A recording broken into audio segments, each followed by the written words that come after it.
The light from Captain Lee Minho's sacrifice spread across the battlefield like a wave. Where it touched the Devourers, their dark forms began to shimmer and change. Admiral Yoon Tae-hyun watched in amazement as the creature that had been struck directly started to take on a different shape. "Admiral, the Devourer is transforming," reported Commander Bae Soon-ho. "It looks like it is remembering something. All ships, hold your fire," Tae-hyun ordered. "Let us see what happens." On Earth, President Park Soo-min stood in the command center watching the battle unfold. Dr. Choi Hyun-woo was beside her, monitoring the beacon array's output. "Madam President, the beacon is working beyond our expectations," Dr. Choi said. "The hope and memories we are broadcasting are having a real effect on the Devourers." "What kind of effect?" "I think we are helping them remember who they used to be." The transformed Devourer had stopped attacking. Instead, it was floating quietly in space, its form becoming more solid and less shadow-like. Suddenly, it began to broadcast a signal of its own. This is Shepherd of Lost Souls," came a voice filled with ancient sadness. "I remember now. We were the guardians of this galaxy long ago. We were meant to protect and guide younger civilizations." Admiral Tae-hyun felt chills run down his spine. "What happened to you?" "We failed. A great darkness came to our galaxy millions of years ago. Not from outside, but from within. Despair, hopelessness. We tried to absorb the negative emotions to protect others, but instead they consumed us. We became what we had tried to fight." Around the battlefield, other Devourers were beginning to slow their attacks. The light from Earth's beacon was reaching them all, carrying with it the combined hope of every species in the Free Alliance. President Park made a decision that would change galactic history forever. She activated the communication system to broadcast to every Devourer in the solar system. "Ancient Guardians, you are not alone anymore. We know what happened to you. We know you have been trapped in darkness for millions of years. But darkness does not have to win." "You cannot help us," replied Shepherd of Lost Souls. "We have consumed too many worlds, destroyed too many lives. The guilt and despair are too strong." "Perhaps," said the president, "but we humans believe in something called redemption. We believe that no one is beyond saving if they truly want to change." On Sanctuary Station 1, Commander Kim Ji-soo was coordinating with representatives from dozens of species. The station had become the communication hub for the entire galaxy, as hidden civilizations finally began to emerge from their refuges. "Commander, we are receiving signals from the crystalline hegemony," reported Sergeant Lee Yuna. "They want to know if it is safe to come out." "Tell them that nothing is completely safe," Jisoo replied. "But tell them also that they are needed. This is not just about fighting anymore, this is about healing." Lady Miraleth, who had become Jisoo's closest advisor, looked up from her workstation.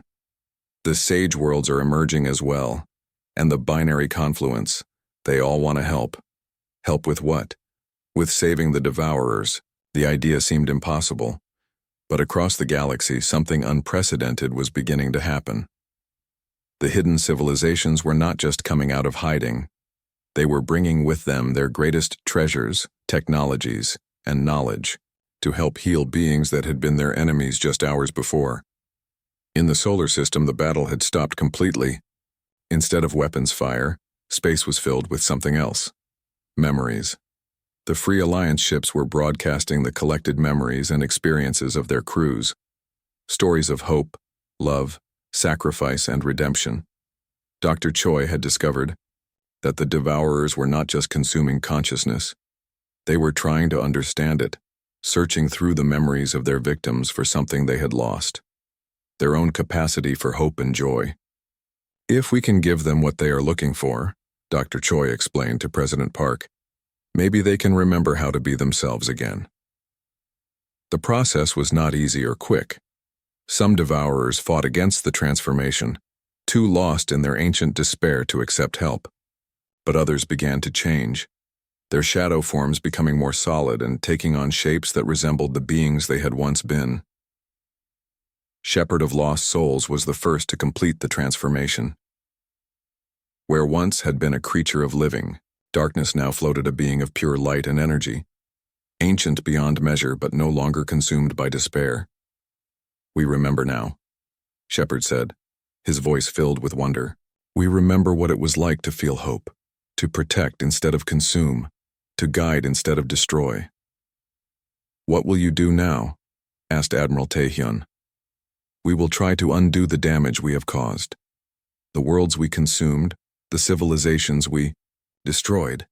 Some cannot be brought back, but we can ensure their memories are preserved, and we can help prevent such darkness from spreading again." Over the following days, more devourers completed their transformation. They called themselves the Shepherds, as they had in ancient times.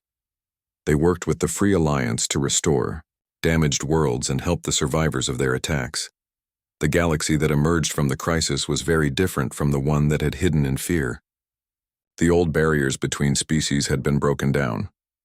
The Free Alliance evolved into something new, the New Galactic Covenant, founded on principles that humans had taught the galaxy. Keep your doors open. Leave a light on for those who need help.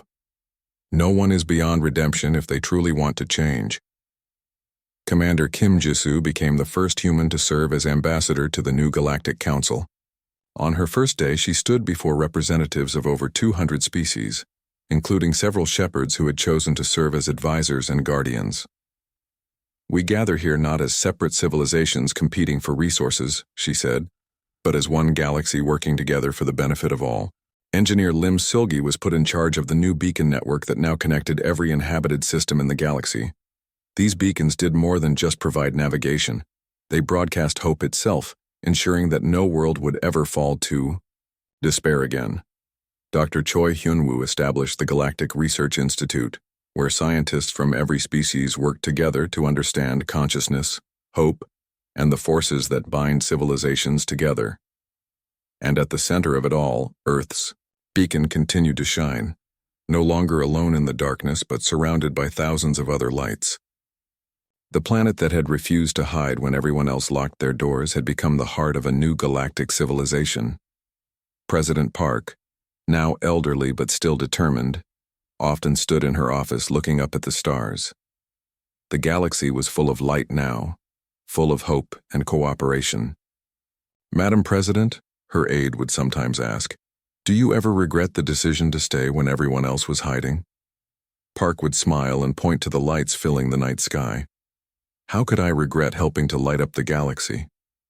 The great silence was over. In its place was something better. A galaxy where every world kept its doors open and left a light on for anyone who needed to find their way home. 3 days after the strange incident, Commander Jae-sung arrived at the colony with 20 soldiers and advanced weapons. He was a tall man with gray hair and serious eyes. The moment his ship landed, he demanded to meet with Captain Yoon-ji and Dr. Hyun-woo. "We're ending this today," Commander Jae-sung announced in the meeting room. "I brought plasma cannons and sonic disruptors. This creature won't survive another attack." Captain Yoon-ji looked tired.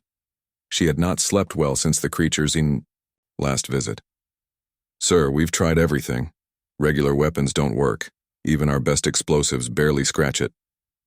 "These aren't regular weapons," the commander replied. He placed a data pad on the table showing images of massive military equipment. "These can destroy a building in seconds." Dr. Hyun-woo leaned forward. "Commander, I think we need to understand this creature before we try to kill it. My research suggests something unusual is happening. I don't care about your research, Doctor. I care about protecting human lives." But Hyun-woo had spent the last 3 days studying every piece of data they had collected. The more he learned, the more convinced he became that the creature was not what it seemed. "Look at these brain scans," he said, showing images on his computer. "The creature's neural activity is completely abnormal. Its brain is working at maximum capacity all the time." Minho, who had been quiet until now, spoke up. "We think the creature might be suffering from severe mental stress." Commander Jae-sung looked at the young scientist with doubt.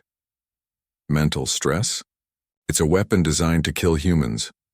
"But what if it wasn't designed properly?" Yuna added. "What if the Valdari made a mistake?"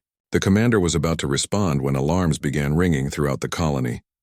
The creature was approaching again, right on schedule. Perfect timing, Commander Jae-sung said. Let's see what my weapons can do. Everyone moved to the command center to watch the battle.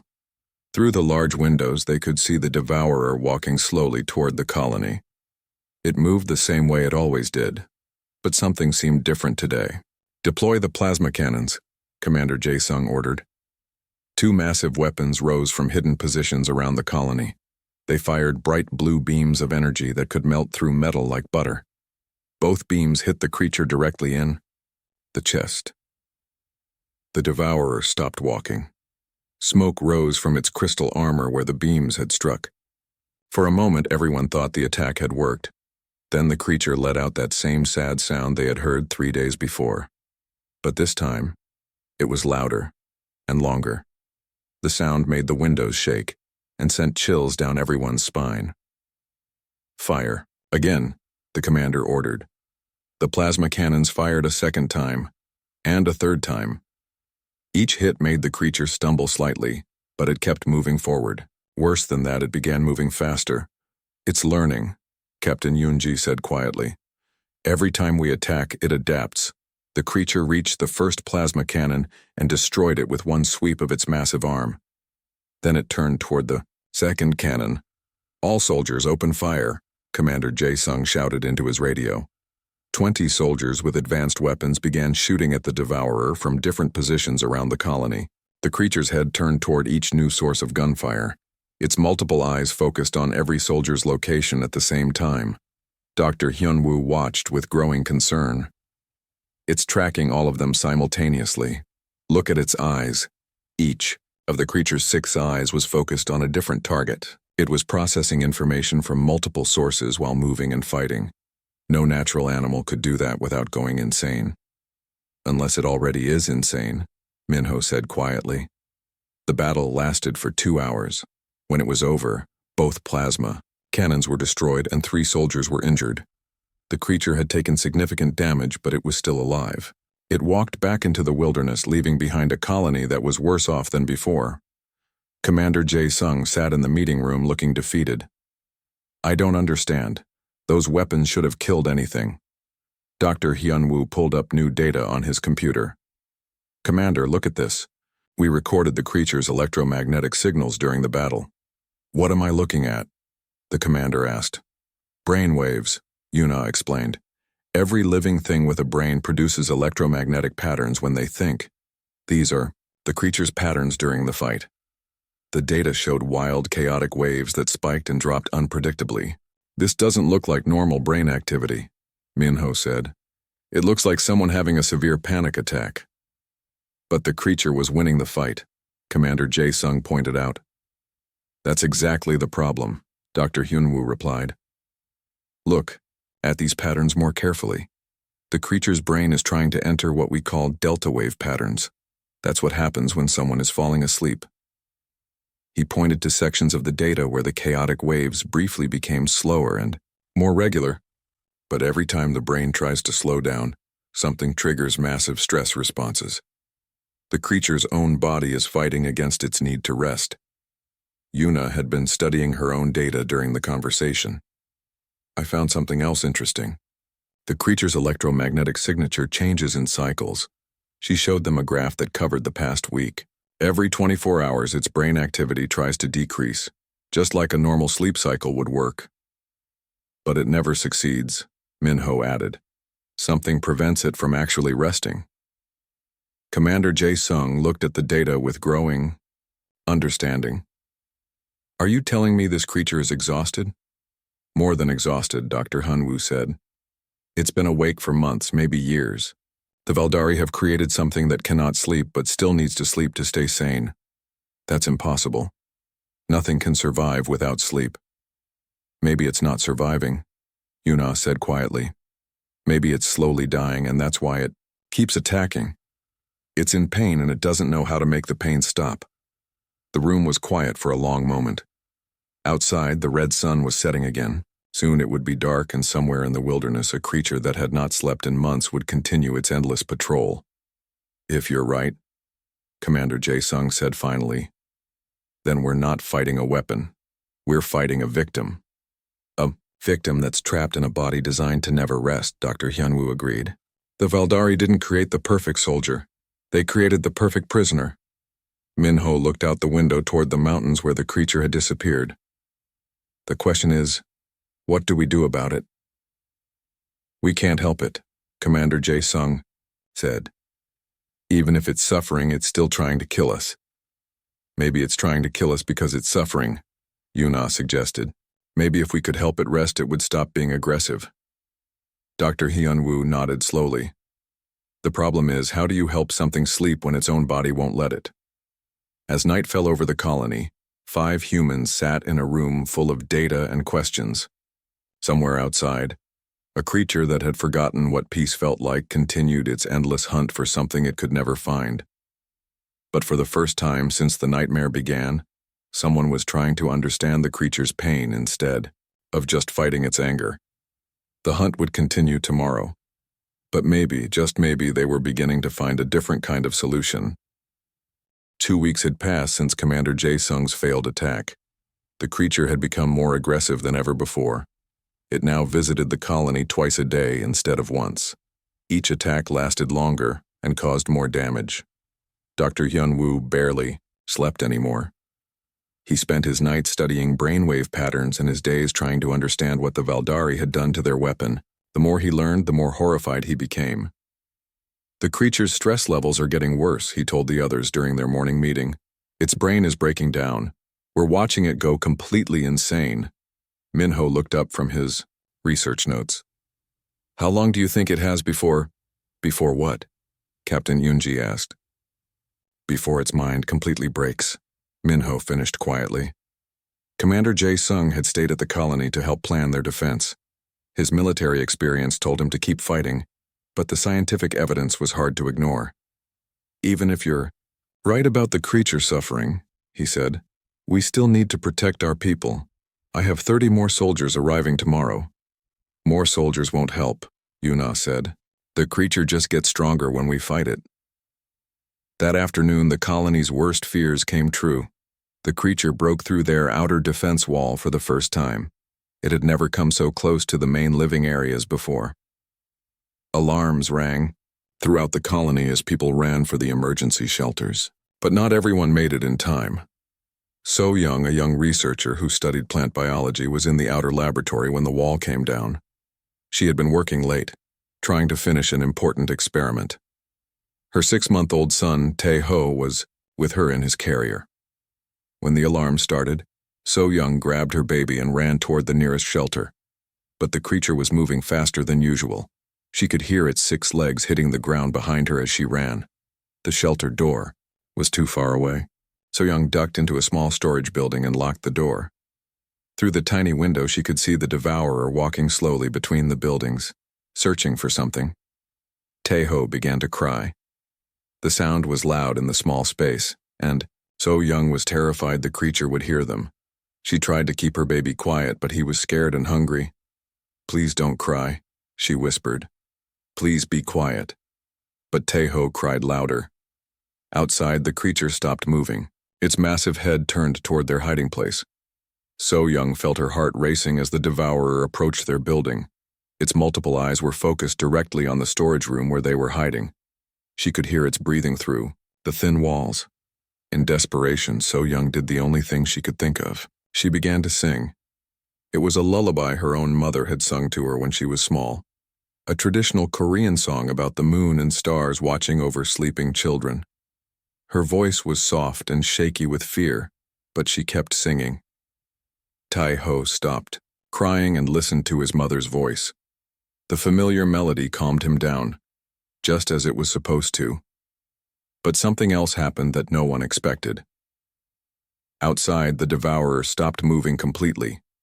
Its massive head tilted slightly to one side, like a dog listening to an interesting sound. All 6 of its eyes focused on the building where So Young was singing. In the command center, Dr. Hyunwoo was watching everything through security cameras. What's it doing? He asked.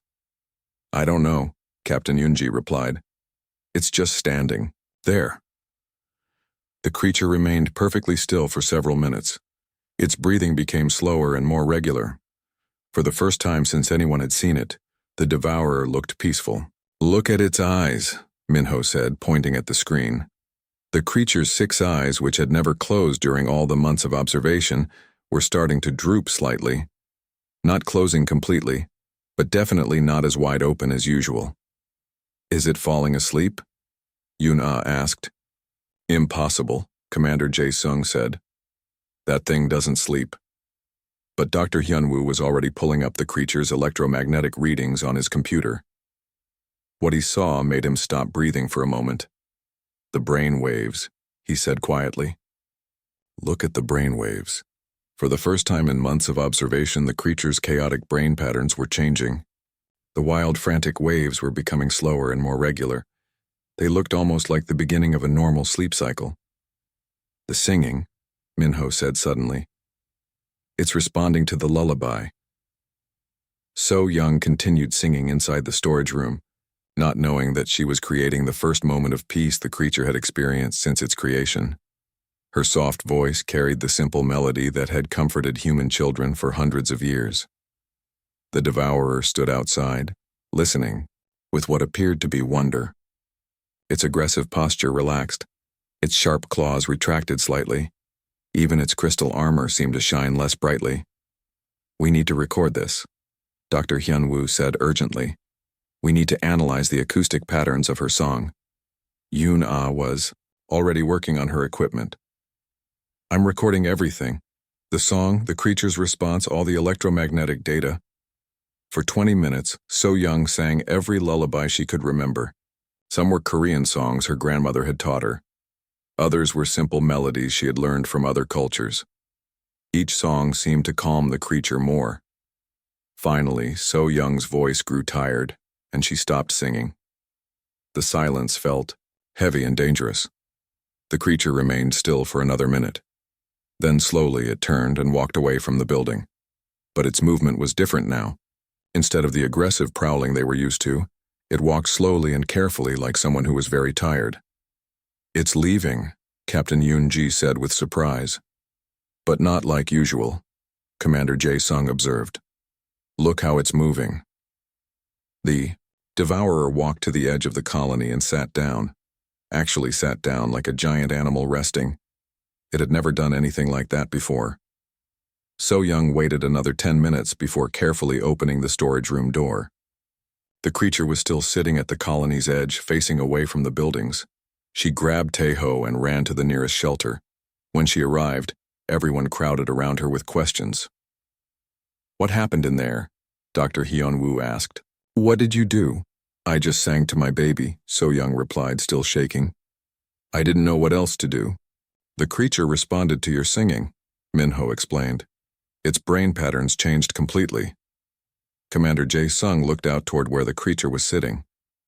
"How is that possible?" Dr. Hyunwoo was studying the acoustic analysis that Yuna had recorded. "The mathematical patterns in the lullabies," he said slowly.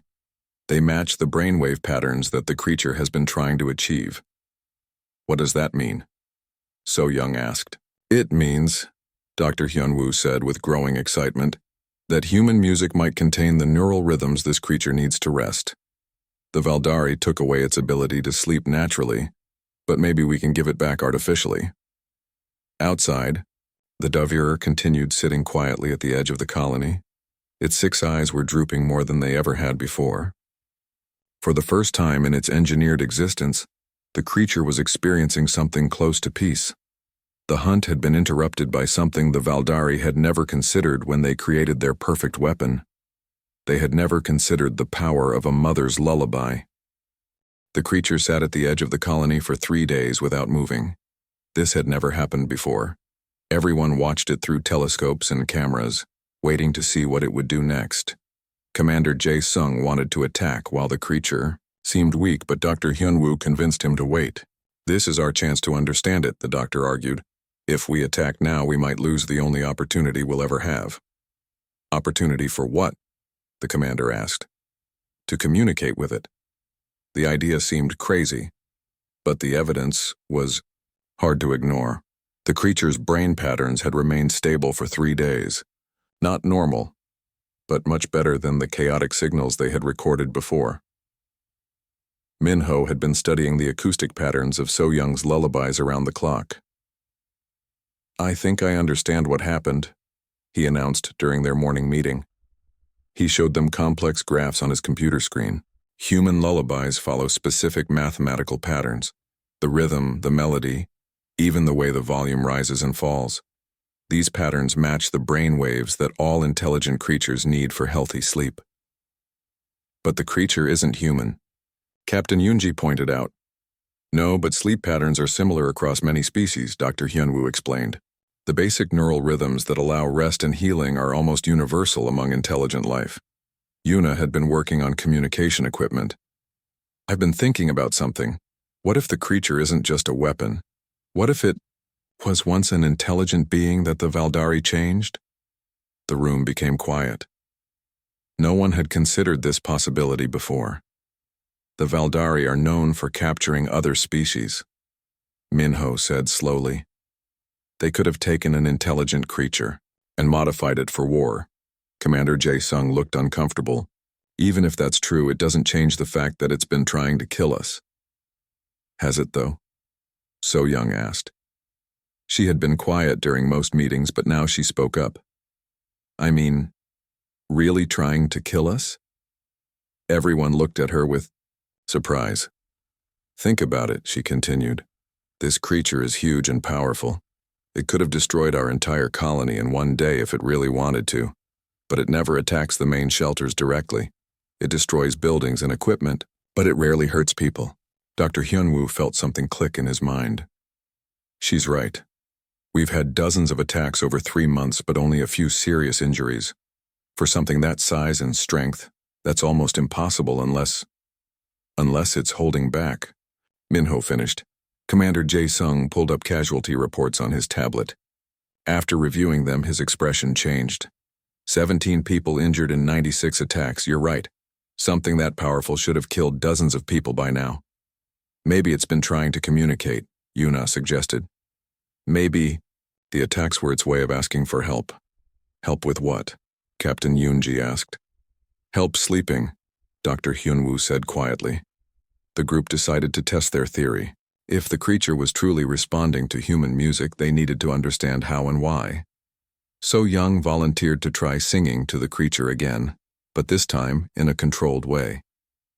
"If it really is suffering, then maybe I can help it, Commander."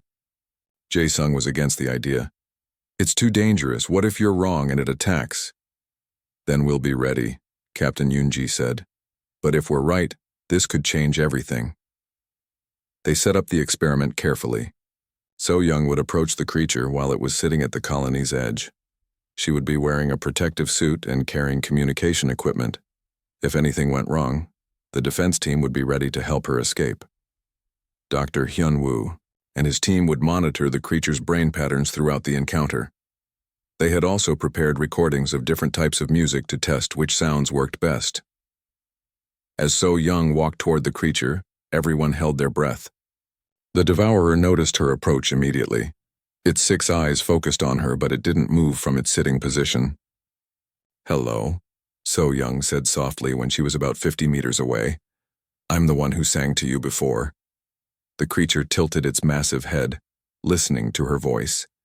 Its breathing remained slow and steady.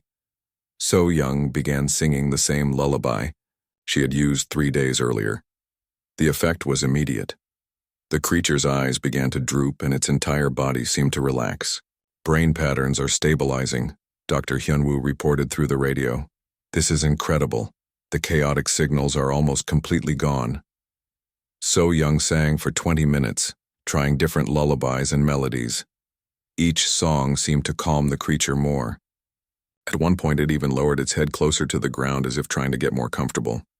"Try talking to it," Minho suggested through the radio. "Talk to it about what?" So Young asked quietly. "Tell it that you understand it's tired." So Young stopped singing and spoke in a gentle voice. "You're tired, aren't you?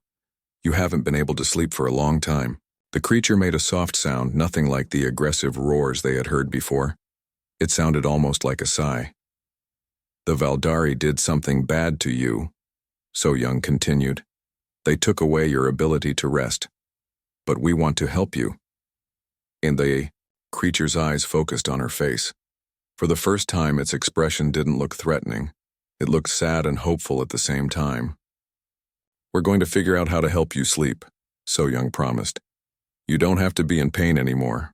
The creature made another soft sound, and then something amazing happened. One of its eyes slowly closed completely. Then another. For just a few seconds, 4 of its 6 eyes were closed at the same time. It's trying to sleep, Yuna whispered over the radio. It's actually trying to sleep. But then the creature's body tensed up, and all its eyes snapped open again. It made a frustrated sound and shook its massive head. Something is stopping it, Dr. Hyunwoo observed. Every time it gets close to sleep, something triggers a stress response. So Young began singing again, and the creature calmed down. But the same thing happened. It would start to relax, begin to close its eyes, and then suddenly snap back to full alertness. The Valdari built in a failsafe, Minho realized. The creature's own body won't let it sleep. Whenever it tries to rest, something in its nervous system forces it to wake up. Like a biological alarm clock that never turns off, Yuna added. Commander. Jae-sung watched from the command center with growing understanding. They created a prisoner in its own body. No wonder it's going insane. So Young spent 2 more hours with the creature, singing and talking softly. Each time it tried to sleep, the same thing happened. It would get close, then be forced awake by its own modified biology. When she finally returned to the colony, So Young looked exhausted but determined.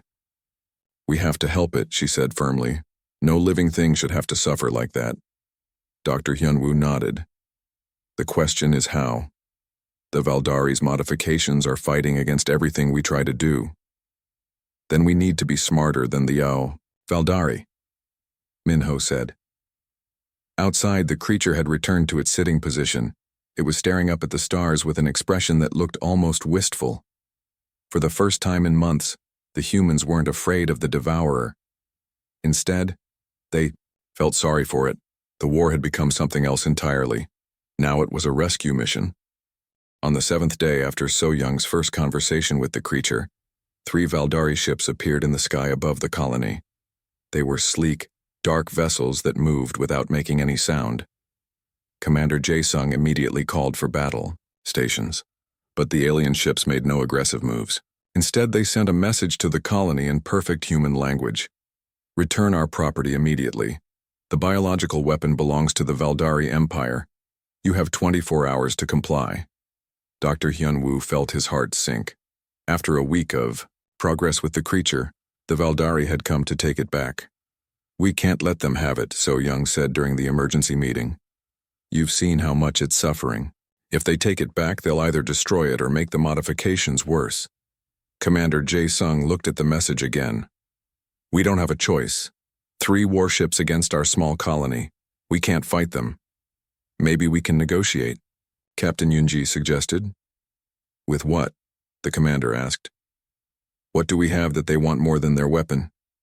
Dr. Hyunwoo had been thinking about this problem for hours. We have something they don't understand. We know how to help their weapon rest. They don't care about that, Minho pointed out. They want it to be aggressive and sleepless. But what if we can prove that a rested creature is more effective than an exhausted one? Yuna asked. The group spent the rest of the day working on a desperate plan. If they could somehow help the creature overcome its biological programming and actually sleep, maybe they could show the Valdari that their weapon would be stronger with rest. So Young had been visiting the creature every day for a week. Each time it had tried to sleep and failed, but she noticed that it was getting closer each time. The periods of relaxation were lasting longer before the biological alarms kicked in.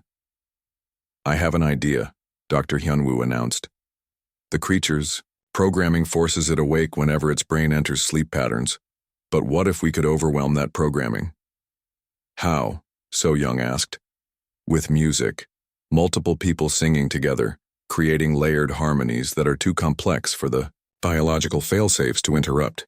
Minho looked excited. like a musical override of its nervous system. Exactly. If we can create strong enough sleep-inducing patterns, maybe we can push the creature past the point where its programming can stop it. Commander Jae-sung was skeptical. And if this doesn't work, the Valdari will arrive tomorrow expecting their weapon. Then at least we'll have tried, So-young said firmly. That evening, 12 colonists gathered at the edge of the settlement where the creature was waiting. The devourer had started approaching the colony at the same time each day, as if it had learned to expect So-young's visits. So-young approached the creature as usual, but this time she wasn't alone. Dr. Hyun-woo, Min-ho, Yoon-ah, and 8 other colonists stayed 50 meters behind her, ready to add their voices to hers.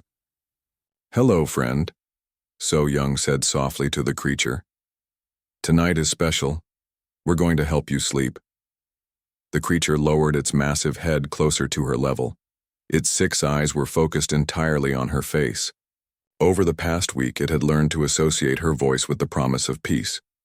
So-young began with the same lullaby she had used the first time. The creature's breathing immediately became slower and more regular.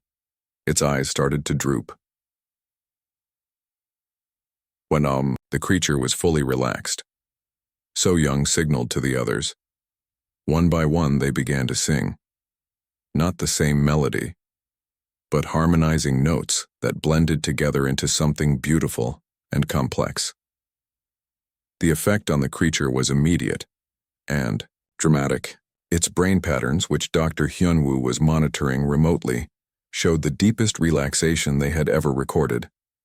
The creature's eyes began to close, 2 at a time. Its massive body settled lower to the ground as its legs relaxed. For the first time since its creation, the devourer looked truly peaceful, but then, as always, its programming kicked in. The creature's body tensed, ready to force itself awake. "Keep singing," So-young called softly to the others. "Don't stop no matter what happens." The 12 human voices created a wall of sound that surrounded the creature with musical patterns, designed to promote rest. The harmonies were so complex and beautiful that even the singers felt drowsy. The creature fought against its own biology. Its body tensed and relaxed repeatedly as 2 different systems battled for control. The Valdari programming demanded wakefulness, but the human music promised peace. For 10 minutes, the battle continued. The creature would start to sleep, then jerk awake, then start to sleep again. Its breathing was irregular, and it made soft sounds of frustration. Then something changed. The creature's biological programming, designed to prevent sleep, began to malfunction under the constant pressure of the complex musical patterns. Like a computer overwhelmed with too much data, the failsafe system started making errors. One of the creature's eyes stayed closed when it should have opened, then another. The biological alarms were still firing, but they were becoming weaker and less coordinated. "It's working," Dr. Hyun-woo whispered into his radio from the command center. "The creature's sleep centers are winning." So-young felt tears in her eyes as she watched the massive being finally begin to truly relax. The creature's breathing became deep and steady. All 6 eyes closed for the first time in its existence. The singers continued their lullaby for another hour, maintaining the musical shield that protected the creature's first real sleep. As they sang, something amazing happened. The creature began to dream. Dr. Hyun-woo watched the brain scans with wonder. "It's dreaming," he announced to everyone listening. "After months of forced wakefulness, it's actually dreaming." Through the advanced neural monitors, they could see flashes of the creature's dreams, images of a green world with purple skies, other beings that looked similar to the creature but smaller and more peaceful, a civilization that valued rest and contemplation above warfare. Those aren't the creature's memories, Minho realized.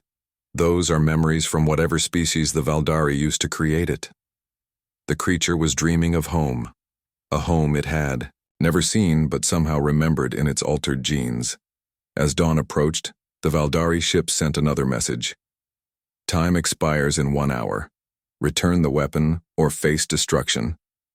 Commander Jae-sung approached So-young, who was still singing, softly to the sleeping creature. "We have to wake it up," he said reluctantly. "The Valdari are waiting." "No," So Young said firmly. Look at it. Really look at it. The creature sleeping peacefully in the morning light looked nothing like the aggressive monster that had terrorized them for months. Its crystal armor had become duller and softer looking. Its claws had retracted completely. Even its breathing sounded different, deeper and more natural.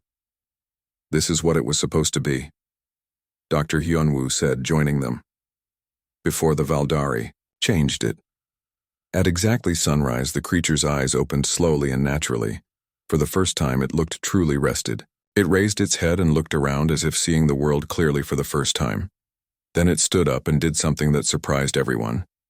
It walked to the center of the colony and sat down between the humans and the Valdari ships and the sky. It's protecting us, Yuna whispered. The creature had made its choice. It would not return to its creators. It had found something with the humans that the Valdari had never given it. The gift of peaceful sleep. When the Valdari ships descended to retrieve their weapon, they found it sitting calmly among the humans, no longer the aggressive monster they had created. The creature looked up at the ships with what appeared to be defiance. The Valdari tried to activate remote controls that should have forced the creature to obey, but nothing happened. The biological modifications were still there, but the creature's new ability to rest had somehow restored its free will. Faced with their weapon's refusal to return and its obvious transformation, the Valdari ships retreated. They had lost more than a weapon. They had lost the understanding of what they had created. 6 months later, the creature still lived peacefully at the human colony. It helped with construction work during the day and listened to lullabies every evening. The colonists had given it a name, Dreamwalker. So Young's son, Taeho, now walking and talking, would often play near the gentle giant that had once been humanity's greatest threat. The creature would watch over him protectively, as if guarding the child's innocent sleep. The war beast had finally learned to rest, and in learning to sleep, it had remembered how to dream of peace.